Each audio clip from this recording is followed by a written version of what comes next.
Hello, everybody. Jeff Mason with SimpleBiz360 podcast coming to you from our new studio location with stlewispodcast.com. St. Louis podcast.com moved into Vi Media headquarters, and we'd love to hear your feedback on the sound quality. It really, to me, seems like it's really nice. So today is episode 19. Wow, I can't believe we're here already. Exciting. And today we're going to start the first show of a two-part show. But today is going to start a little differently, and I got to say, my day started differently. Alex, I don't know if you have rough mornings like this, but oh my gosh. So what did Dad do today? Well, Dad kind of let the family down a little bit today. So yeah, there was a little bit of drama going on, self-induced by me. So, we're not perfect here. We never claim to be. We have issues as well. And hey, I was thinking, gosh, I got to squeeze a run in, Alex, before I come here, just to kind of, mellow out and get back in the groove. And so I don't know if any of you guys out there are shower brushers. Do you brush your teeth in the shower? I don't know. Do you, Alex? I don't know. I do, especially when I'm busy. So today was a very interesting. If I thought I wasn't ready for this episode taping, well, I use Young Living Thieves toothpaste, and so here I am brushing my teeth right in the shower, and no, I got a full mouth of this stuff, and here come the sneezes. Yeah, not one, but two. Now, I thought I was a little off kilter, in the shower, like, I don't know if I'm going to be up for today's shows. Well, when you sneeze that stuff through your nose, yeah, you're ready to roll. So we are ready to roll here. We are going to start off this show as a kickoff to winning the middle. We talk about winning the middle in the book, and it's something very near and dear to me, and it's something I want to bring to you. So I have to rewind the clock to do this. And, to rewind the clock, I want to set the stage. And what I mean by win the middle is, in business over the decades, I really started to realize that the bandwidth of the middle, of the prospects, of the potential business relationships in the middle of the pack far outweighed home runs to the left and the 20%, the 10% over to the left and the failure, the 10% way at the bottom. But it's that middle that really fascinated me. But it only fascinated me, and it only really gelled together due to some personal situations. And I want to just say this, this show may go over 10 minutes. I'm sure it will. But I have to rewind the clock, and this show we're going to call Lost It All, Almost. And when I look back at my life, I spent so much of my life outside of the middle. And I wasn't on the successful side of or the bookends. If you look at bookends of being super successful and a failure, I was on the failure side. So why do I bring that up? I heard Brett Favre, a great interview with Brett Favre recently, and I just heard him say, when he thinks back on the Super Bowl and the win and the loss, he thinks about the loss more than the win. When he thinks about the 15-1 season, he thinks about the one way more than the 15. And there's so many lessons to learn in losing that help us to win and help us to appreciate winning too. I remember the podcast a couple weeks ago when I talked about that young man that I interviewed from Columbia University who was a member of the 44-game losing streak at Columbia University. I mean, he gleaned so much business advice and life advice out of that experience. So I have to tell you that one of the reasons I'm sitting here today, and one of the reasons I'm 13 years into my own sales agency, and I've put this book together in this podcast, is because I spent a lot of my life losing. For instance, if you rewind my clock back to when I was a juvenile, I mentioned I was arrested, 10, 11 times as a juvenile, somewhere in that neighborhood. My records have been expunged, but still, I was getting arrested a lot more than my classmates were. I'm sure I was getting into a lot more trouble in that vein. I graduated high school barely. I was 303 out of 330 people. 303. I was one of those bookends. I wasn't in the middle. I was on the failure side of that fence. And I took 2 years off after high school, and I worked. I was a gas station attendant for 1 year, and I worked in an injection molding factory another year. And I cleaned up a bar in the morning after I finished my night shift job at the injection molding factory. And then I decided through an epiphany experience, I want to go to college, right? So I tried to go to college. I couldn't even get into Stockton State College, right? I mean, my records were so bad as a high school student that I got my friend Randy Comfort to drive me down to Pomona, New Jersey one Sunday, and I literally cold called the Office of Admissions on that Monday morning with my rejection letter and said, "You got to give me a chance." Or like, hey. It doesn't usually happen. What's going on?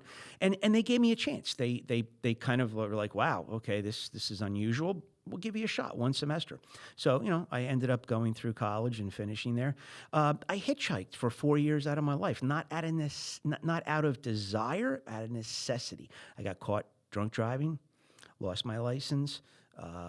My dad wouldn't pay my insurance premiums, and I hitchhiked for 4 years. Now, I met my wife hitchhiking, which I always think sometimes there's a silver lining in a lot of this stuff. I met my wife hitchhiking, and we've been married 36 years, God bless her. And I'm just so thankful. But, I spent many, many times, portions of my life sitting on a road for, 2 hours with my thumb out, nobody picking me up. So, those weren't easy times for me. And then all of a sudden, I fast forward, I get into business, I'm rocking and rolling, things are going great. And, I achieve all the success in the Wall Street area working for Linear Business Products, and I jump ship and I go to another company, and there I have some more success. I'm able to put together a recruiting program and a sales training program, and hired 65 entry-level students out of colleges in the Northeast. And in fact, we're going to have one of those hires in for a podcast interview, which is going to be a lot of fun. A lot of uber successful people came out of those 65 that I hired. And then I decided to try my hand at starting my second company. So here's where I start to hone in the middle, and here's where I'm going to start to tell you about us as risk takers who start companies. Here's where it kind of gets dicey. So my dad and I start a company. We get somewhere in the neighborhood of over $200,000 injected into our business. We run this business. We do it for 2 years, and guess what? Dad says one day, "Hey, I got no more money. It's over." No forewarning. It was just done, and I could kind of smell it. But so here I was, 1992, and this was it's hard to talk about, sometimes, but, not today, because I look back on it and I've learned so many lessons from it. But in 1992, when I lost that job, we sold our Chrysler van. We bought a Chrysler LeBaron for $2,700. It didn't have air conditioning. My poor girls were driving around with no air, right? I had a $6,054 Geo Metro Sprint with a $150,000 and a crack block, and that's what I had to drive around in. We sold everything. I mean, I sold my baseball card collection, Nolan Ryan, $510 rookie card. I mean, Mickey Mantle, $3,500. I sold my baseball card collection, and I thought it couldn't get any worse when I drove to King of Prussia, Pennsylvania, and I sold my last Pittsburgh Pirate collection from 1967, the yearbook and a bunch of cards to a Pittsburgh Pirate fanatic for $100. I'm sitting in the parking lot of his complex thinking, wow, it just doesn't get any lower. Well, guess what? It did. And, I was a man of faith, still am, and I was in charge of the benevolence committee at our church, and I put together this phenomenal benevolence closet, right? Guess who was the first recipient of the benevolence committee? Yeah, get a knock on the door one day, and there's 2 brown paper bags of, stuff that my wife and I and the kids had to eat. And let me tell you something, the tears flowed quite a bit, and, flowed quite a bit for quite a while until we got the ship righted. But it wasn't because I was bad at what we did. We made some mistakes, my dad and I. It was because that we took risks. And when you take risks, sometimes you lose.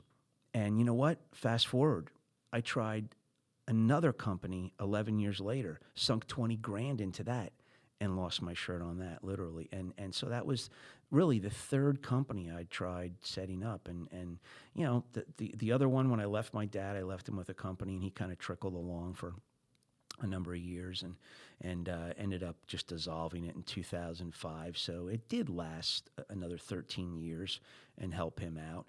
But, you know, I had nothing. I sold all my stocks. I mean, the only thing my wife and I had, aside from the love of our family, the faith in Jesus Christ, and a $2,000 Roth IRA, you know, that's what we had.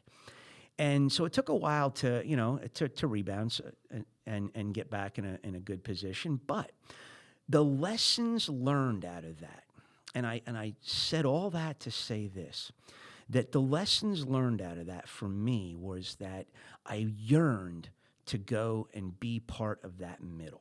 I wanted to get to the middle because I realized after being so far on the edges, I was successful for a little while. You know, I was a failure in a lot of ways and other capacities of life. And I realized that the middle is where the action is. And more importantly, I was a realist. And I said, you know, most of us are going to do life in the middle. Most customers are going to respond to favorable representation and good companies in the middle. They're, you know, home runs are far and few between. I learned that lesson. I spent 104 hours on my first, you know, national deal. 104 hours I poured in 1985, and I earned $104 or something, like $108, some crazy thing, almost like $1 an hour. So, you know, I realize home runs don't always come, and as you do your business, whether it's a solopreneur, entrepreneur, you're a small business unit, you're a big company, it's the middle of the pack that buys most of the stuff. We used to make clothes for. I was in the clothing business for 8 years, and I was a private label guy. And so I got up to a merchandising capacity where they sent me to Montreal twice a year. They sent me to London, to Amsterdam, and to Paris twice a year to go shopping and buy $5,000, $6,000 worth of clothes, bring them back. And then we would cull the fabrics and the finishes and the trim and the, you know, the buttons and the zippers and the stitching. And we'd cull all that down and try to figure out how we could reinterpret some of those things in our seasonal lines. And then who were we selling it to? Sears, Penny's, Kohl's, Target. It was the middle that was buying it. We weren't selling it to the East and West Coast. So it was the middle that was buying it. And that's where I'm going to hone in on the next broadcast and really start to show you from the book some of the tools that help facilitate that in the middle. But I do want to call out something here that I just found fascinating. I'm reading this book, right? Premeditated Selling. Steve Gilda and Kevin Jones wrote this. Steve is actually going to be a guest on our podcast in Q3 of this year. But I'm sitting in bed about a month ago reading through the book. And I'm reading the last chapter, and here's what I run across. And, you know, now I'm up for like another 2 hours because when I read it, I'm like, yes. Here's what it says. However, it is neither the top performer nor the bottom performer we had in mind when we conceived this book. Rather, it is that lot in the middle, the ones who often hit their numbers but seem to have room for growth. They win some and lose some, like most salespeople, but they ought to be winning more than they are. It's this group of middle performers who represent our intended audience. We might call them the coachable middle. Bingo. That's what I'm trying to say right there. They said it so well. So many of us live in the middle. And God bless you if you're listening right now and you're a successful business person and you're enjoying the fruits of success monetarily. Kudos to you. I congratulate you. And if you're somebody who's struggling, I really hope that what we have to say can help. But I also want to encourage the middle that from losing, which I almost lost it all, from losing all those times, all those ways, I'm telling you, I've been able to see what you can grab onto that avoids the losing, because I've tasted that a number of times, and I don't want to taste that anymore. And it may happen, but it may not. And I'll do everything in my power and use every tool that God's given me to help me, my family, my kids, you guys out there, and in the listening audience and the readers of the book to grab on to stuff that helps you win more of the middle, sustain your companies, live out your dream of entrepreneurship, live out your dream of being your own boss and doing your own things. I'm so excited. But Steve, thank you so much for saying that. It's unbelievable. It just was like, yes, it couldn't have come at a better time. So, guys, I'm going to jump to next week. We'll look forward to seeing you next week. But before we do that, we started a new little angle on our Lost in the Shuffle track. And again, Lost in the Shuffle, I just want to kind of remind you, they're not great rock and roll songs we're introducing to you. Some of them are great bands. These are great songs that never made it to the populace. It just didn't get in the mix. It didn't make the top 40. You didn't hear it on the radio. But as you dive into some of this music, I consider it to be great. And, I went to the Rock and Roll Music Hall of Fame not too long ago, and with Mike McGovern, a good friend of mine, and, I don't know how much longer it's going to last as the Rock and Roll Museum. I really had a sinking feeling that, we have to keep passing the torch and paying it forward. And I want to do that little part each and every week, just to give you a little morsel of some cool stuff that you might grab onto. So my favorite band of all time, you've probably heard me say it before, Allman Brothers Band. Absolutely, hands down, great. Their first album came out in '69. Then they released a single, and they had two sides on this single. Black-Hearted Woman and Every Hungry Woman. And I just want you to encourage you to, you'll see on the upper right hand of our screen, so you're going to see it up in this corner as you're watching our video on YouTube. Sorry, listeners, but you're going to see a card, a tag to a card that you can click onto and catch these tunes. So again, we thank you for tuning in. Thanks for sticking with me a little bit longer than the intended 10 minutes. Hold on to your sand. The sand is your profitability. Don't let it slip away. Do everything you can. Put the tools in place to make sure you keep that money in your pocket, in your business, in your families. That's what we're all about here. Please, when you're out there traveling, keep the shiny side up. And you don't get paid, nothing happens unless you please customers. And that's what this whole mission is about, how to increase customer satisfaction. So, guys, increase that customer satisfaction. We'll see you next week. Thanks so much.